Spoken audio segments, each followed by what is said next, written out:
Hi, I'm Paul, your Untitled Locksmith. In this video, we're going to be showing you how to remove, measure and change a Euro cylinder. If your existing cylinder protrudes by 4 or more millimeters, it's worth just taking a pencil and marking the cylinder at where the desired finishing point for your new cylinder would be. This makes it easy to measure later on. Then, if we take your screwdriver and remove the retaining screw, which will be in line with the bottom of the cylinder from the mechanism, and that's the one screw that's holding the cylinder in place. A standard cylinder, and you can see when the key's not in the door, the cam which is at the centre of the door, that's the bit that's manipulated by the key, and when it gets up here it manipulates the door's mechanism to lock and unlock the door. But when the key's not in the door, you can see how the cam just sits just outside of the middle of the cylinder, and that on its own will stop the cylinder from coming out of your door. Depending which way the cylinder's been fit, it could be on this side, or if it's the other way around it can be on the other side. Of course you won't know this, which side it's on, until you remove the cylinder. But all we do is we pop our key in. Once we've removed the screw, so we pop the key in and we're just going to turn each way and just test. And we know if we turn the wrong way, the cylinder's still not going to come because the cam is now even more into the mechanism. So we're going to turn it the other way, and now it has lined up, and that cylinder will then slide out. If you've got a thumb turn, same idea, but the difference with the thumb turn is, as I mentioned before, it manipulates the mechanism at the top. So it could be that when you've unlocked your door to change the lock, when you've unlocked it, you'll go and click the mechanism and let go of the thumb turn and left the cam way off where it would be if you'd used the key. So again, same idea in principle. We need this cam to come right to the very bottom so it lines up with the cylinder so it will slide out. So all we're going to do is we're just going to keep gently turning it until it reaches the bottom, applying pressure from the other side of the door as you go. As soon as you get that little bit of movement, you know that you've kind of lined up and you can slide the lock out.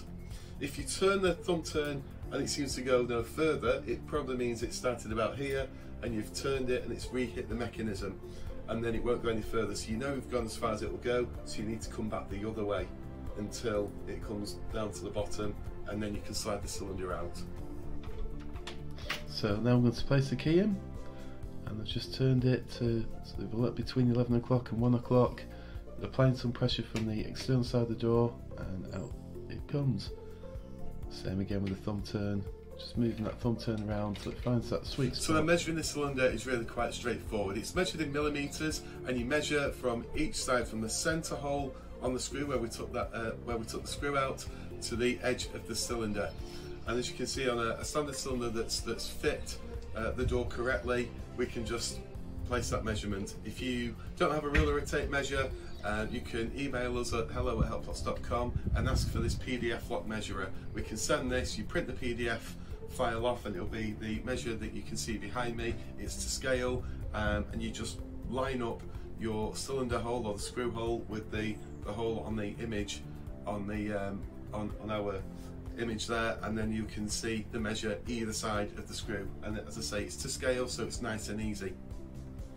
If we look at the one where it wasn't the right size, you can see again on the image there, you can measure the side that was correct, as the cylinder is, and you can see the pencil mark that we made on there, on the other side that was too long for us, and on there you can see that you measure up to that pencil line and not the edge of the cylinder, and that will help you get the correct size cylinder when you replace it. Again, with the thumb turn, we're measuring the cylinder. Remember, you don't include the actual thumb turn part. You're measuring, as you can see where I'm pointing to here, you're measuring up to where we're pointing. So we're using a thumb turn here, but it's the same process with the key, just lining up that cam again so the lock slides straight in, nice and easy, because we can see what we're doing this time. We can check that the cam is in the right place and is operating the door, and then we can put back the retaining screw to hold that cylinder in place.